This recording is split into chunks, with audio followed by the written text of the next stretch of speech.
ายสบายดีและสวัสดีครับพี่น้องน้องบอกว่าจะอยู่ในประเทศหรือว่าต่างประเทศจะขอต้อนรับพี่น้องทุกคนเข้าสู่ช่องบ่าวแพงเราเนื้ออีกคือเก่าคือเดิมพี่น้องมื้อนี้มาพบมาพอกับพี่น้องเฮาแพงจะพาพี่น้องเฮาไปเบิ่งบรรยากาศอยู่ในทุ่งไร่ทุ่งนาพี่น้องเพราะมื้อนี้แพงกับไปเวียกไล่บอลอยู่พี่น้องแต่ว่าบ่สามารถถ่ายคลิปให้พี่น้องเฮาได้เบิ่งเนาะพี่น้องเนื่องจากว่าโทรศัพท์ของเฮามันบ่สามารถกันนำเนาะเขากลับไปมาไล่บอลบอลนี้ก็เป็นบอลที่ว่าเขาจะได้กลับมาพักผ่อนกินข้าวกินน้ำพี่น้องนะครับที่พาพี่น้องเข้าไปเบิ่งรอบๆบริเวณตรงไฮตรงหน้าพี่น้องเอาเป็นว่าบริเวณแถวนี้สิเป็นจังใดกับพาพี่น้องไปเบิ่งพร้อมกันเลยพี่น้องตอนนี้เนาะพี่น้องเขาก็ได้มาฮอดอยู่ในทงหน้าของพ่อเฒ่าแม่เฒ่ากันแล้วพี่น้องเพราะว่าตอนเช้าเนาะเขาก็ได้ออกจากบ้านไปพี่น้องขี่รถมาฮอดเพิ่งทางแล้วก็บ่สามารถไปต่อใดเนื่องจากฝนตกหนักพี่น้องทางภาคเหนือของเฮาประเทศลาวเฮาที่ว่าฝนตก 3-4 มื้อที่ผ่านมาคือว่าจนมาฮอดปัจจุบันนี้เนาะพี่น้องฝนก็สืบต่อตกอย่างต่อเนื่องพี่น้องบ่มีมื้อหยุดมื้อเช้าเลยตกจังซี่ย่อยๆกันเลยพี่น้องบ่ฮู้ว่าอยู่ทางภาคอื่นว่าท้องถิ่นอื่นเป็นจังใดเนาะแต่ว่าทางบ้านของเฮาทางภาคเหนือโดยเฉพาะก็อยู่แขวงอุดมไซของพวกเฮาก็ฝนตกหนักพี่น้อง 3-4 มื้อบ่มีมื้อหยุดมื้อเช้า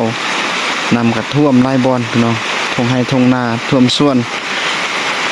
ก็ตอนเช้าเนาะเฮาก็ไปปล่อยควายแต่เฮาก็บ่ได้ถ่ายให้พี่น้องเฮาได้เบิ่งเนื่องจากโทรศัพท์ของเฮามันบ่สามารถกันน้ำพี่น้องเฮาก็ตอนนี้เฮาก็สิได้ให้พี่น้องเฮาได้เบิ่งรอบๆทงนาพี่น้องนี่ก็คือทงนาของพ่อเฒ่าแม่เฒ่าเนาะที่ว่าเขาเจ้าดำมาประมาณ 4-5 วันแล้วพี่น้องดำหน้าก็ได้ประมาณ5วันเนาะ5-6 วันนี่ล่ะพี่น้องเพราะว่าเขาเจ้าดำแล้วแพงก็เอารถของเขาเจ้ามาไทยของแพงเนาะก็ฝนตกทุกมือเลยพี่น้องเครื่องกระเปียกพี่น้องนี่เบิ่งก่อนเฮาสิไปเขามีผ้ายางพี่น้องใส่ผ้ายางปกคลุมเพื่อบ่ให้ฝนเปียกเนาะ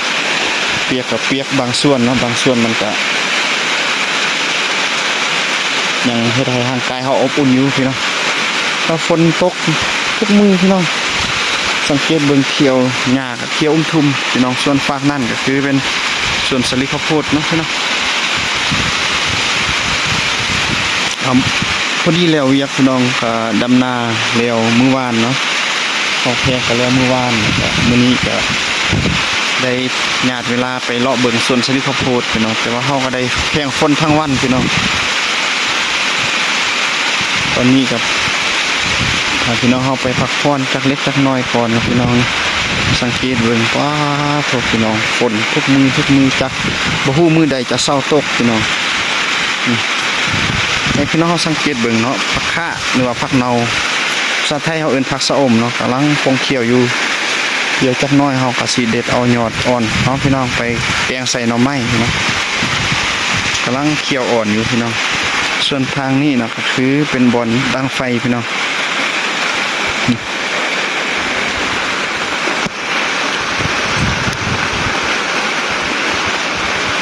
ฝนตกแห้งขนาดเลยสำหรับมื้อนี้เราก็ได้แข่งฝนมาทั้งวันตอนนี้ก็สิได้ดังไฟฟีไฟให้อบอุ่นจักหน่อยก่อนสิได้กลับบ้านพี่น้องตอนแรงเขาจึงสิได้กลับพี่น้องเพราะว่าตอนนี้ฝนก็ยังแห้งอยู่เขาจะต่อท้ายฝนเศร้าจักหน่อยเนาะจึงสิได้กลับบ้านพี่น้อง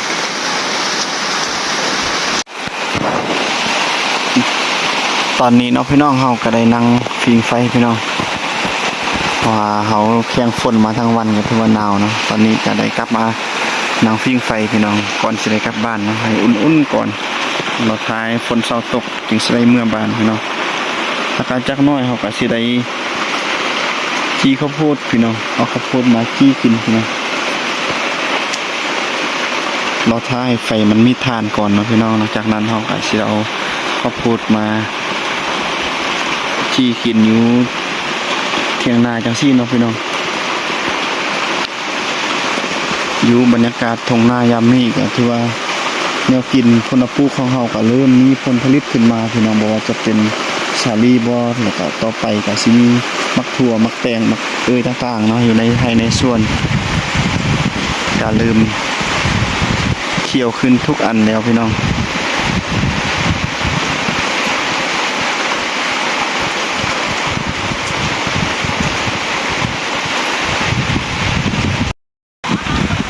เอาพี่น้องตอนนี้เนาะเขาก็ยังอยู่เถียงนาที่เก่าพี่น้องเพราะฝนก็ยังตกอยู่ต่อเนื่องพี่น้องบ่หยุดบ่เศร้าเลยพี่น้อง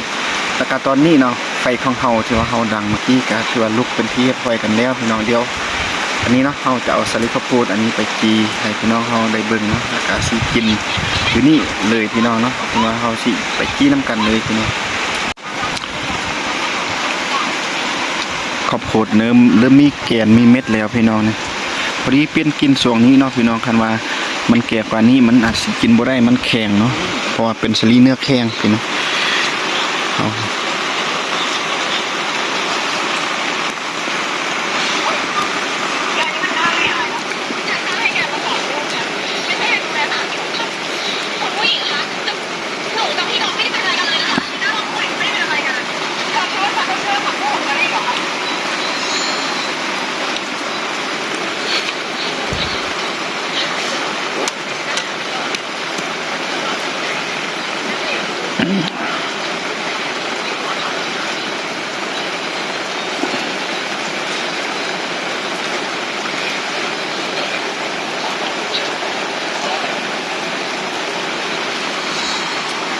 เขาจะ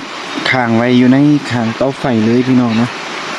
หลังจากนั้นเฮาก็สิรอท่าเบิ่งคันว่าเบื้องใดที่ว่ามันสุกแล้วเฮาก็สิปีนไปอีกเบื้องที่ว่ามันยังบ่ทันสุกเนาะพี่น้อง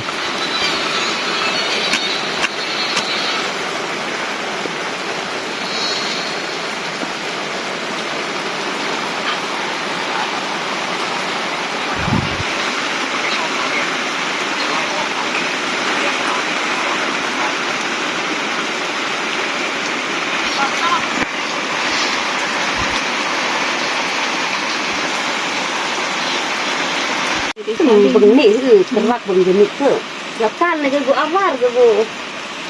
Chẳng hạn là các bạn này cũng lại sẽ đi rau rắm nịt cứ bị rau các bạn rau chuyện này hồi cho mình xong sáng mình bị việc mình làm làm hả đấy. เอาพี่น้องตอนนี้เนาะข้าวโพดที่ว่าเฮาจีไว้ก็เริ่มสุกกันแล้วพี่น้องนะเมื่อกี้ก็สุกแล้วฝักนึงแล้วเฮาก็มาจีอีกฝักที่2พี่น้องก็ถือว่าไก่จะสุกกันแล้วพี่น้องฝนก็ยังบ่เซาตกเทื่อพี่น้องตกทั้งมื้อทั้งวันเลยพี่น้อง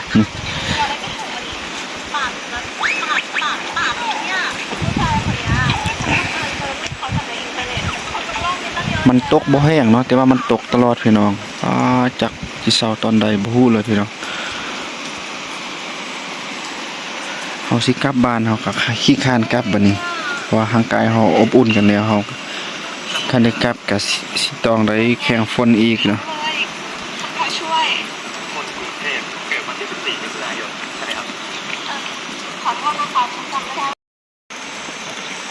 ตอนนี้เนาะพี่น้องข้าวโพดของเฮาก็สุกกันแล้วพี่น้องหวานดีเนาะพี่น้องเพราะว่ามันยังอ่อน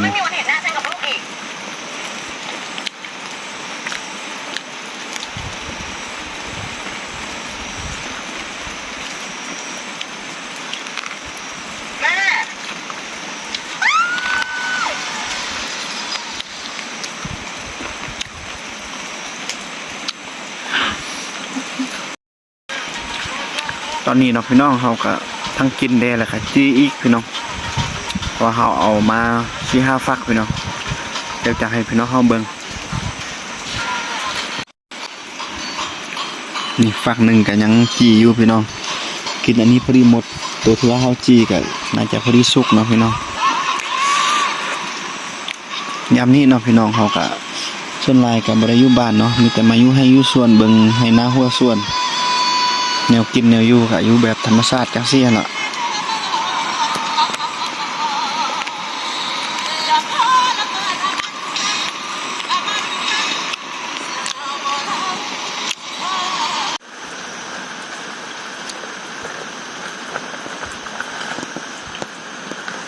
Mà việc sự là chỉ rất nước thì nó hết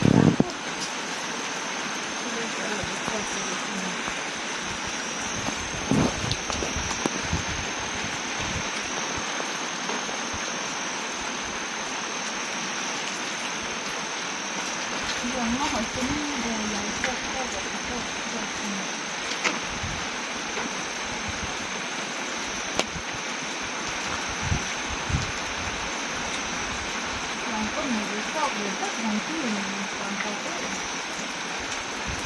คือเลยคือนี่ก็อี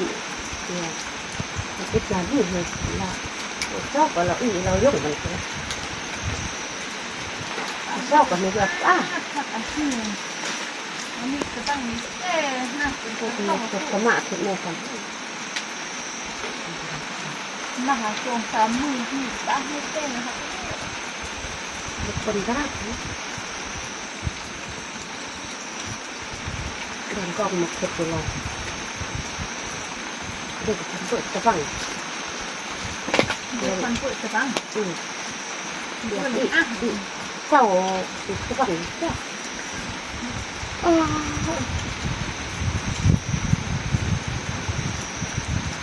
วันนี้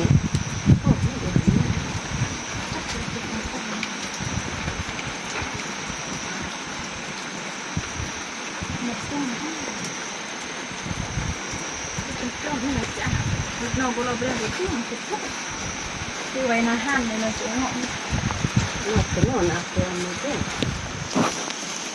nè thì mình nói có điểm tan ở lâu đi ai cái gì cái này điểm tan dưới làm cái nào thì cái gì à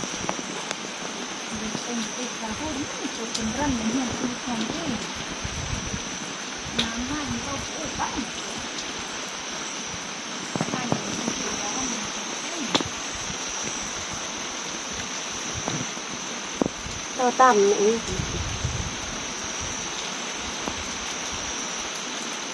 cũng ngọn được thì thế à ôm được đến mà cứ được lại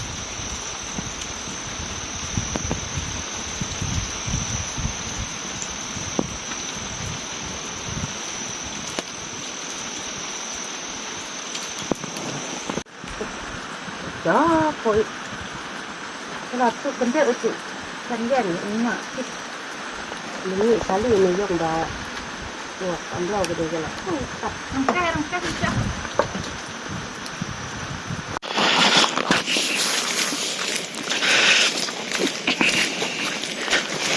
ตอนนี้เนาะพี่น้องเราก็กำลังย่างสิได้ย่างกลับบ้านพี่น้อง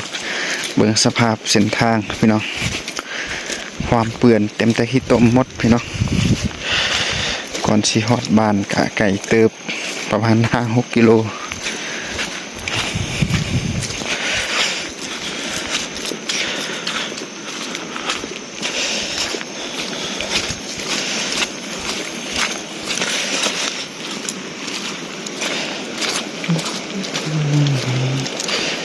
อยู่ใกล้แสนไกล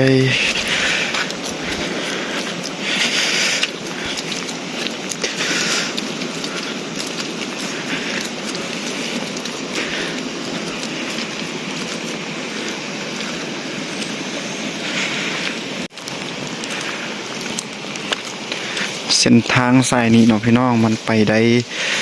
สะดวกสบายเฉพาะแต่ช่วงหน้าแล้งเนาะพี่น้องช่วงหน้าฝนจังซี่ก็คันไปก็ป้าเถอะพี่น้องโคตรลำบากเลยเพราะว่ามันขี้ตมเนาะพี่น้องรถมันไปบ่ได้ขนาดเฮาใส่โซ่ก็ยังบางบ่อนเนาะก็ยังไปบ่ได้มันติดขี้ตมพี่น้อง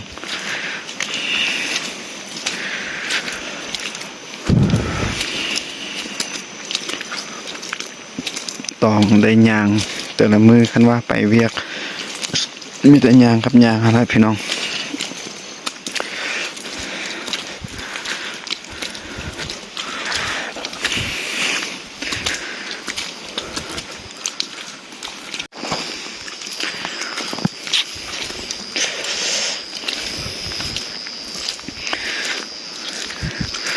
เส้นทางที่ว่าเขาย่างกลับไปหาบอนที่ว่าเขาจอดรถกะยังอีกน้อยนึงพี่น้องกะสิฮอดบอนที่ว่าเขาเส้นทางหลวงเนาะพี่น้องอันนี้ก็เป็นเส้นทางที่ว่าไปหาหมู่บ้าน2 หมู่บ้านพี่น้องเท่านี้แต่ว่ายังเป็นดินแดงเป็นขี้ตมอยู่พี่น้องแต่ว่าบ้านที่ว่าบ่าวแพงอยู่ก็เป็นบ้านที่ว่าทางก็ค่อนข้างดีกว่านี้เนาะพี่น้องเป็นทางที่ว่าปูด้วยหินพี่น้องก็สะดวกสบายกว่านี้รถก็ยังสามารถไปได้อยู่ในช่วงหน้าฝนเนาะพี่น้องบ่คือแถวนี้ มันไปบ่ได้จังสิหั่นนะพี่น้องนี่ทางหลังเขาก็ให้พี่น้องมาเบิ่งเต็มได้ขี้ตมหมดพี่น้องมันนี้มีทั้งฝนพี่น้องฝนฝอยอยู่เฮาก็ใส่ผ้ายางปกคลุมต้นโตของเฮาเพื่อบ่ให้เฮาหนาวนะพี่น้องคันว่าเฮาตากฝนตัดหมดมือจังซี่ก็บ่มีอันปกคลุมก็สิเฮ็ดให้เฮาบ่สบายก็เป็นได้พี่น้อง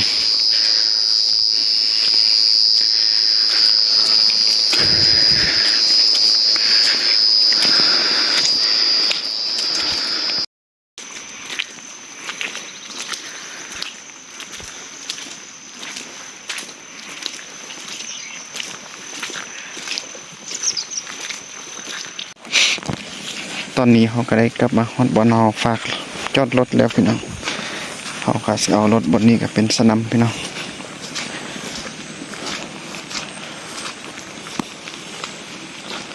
ถ้าหากความรักจะอยู่จนวันสุด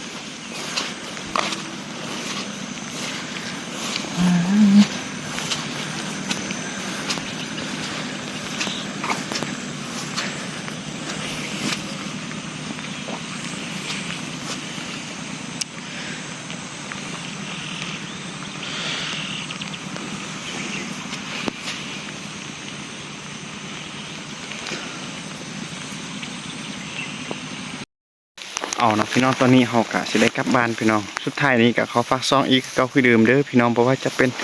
พี่น้องฟังไทยฟังลาวหรือว่าพี่น้องต่างเดือนถ้าได้เห็นคลิปของแพงจังซี่อย่าลืมเข้าไปเบิ่งวิถีชีวิตเลยกายเข้าไปกดไลค์กดแชร์กดติดตามไปเด้อพี่น้องพบกันใหม่ในคลิปหน้าสำหรับมื้อนี้สบายดี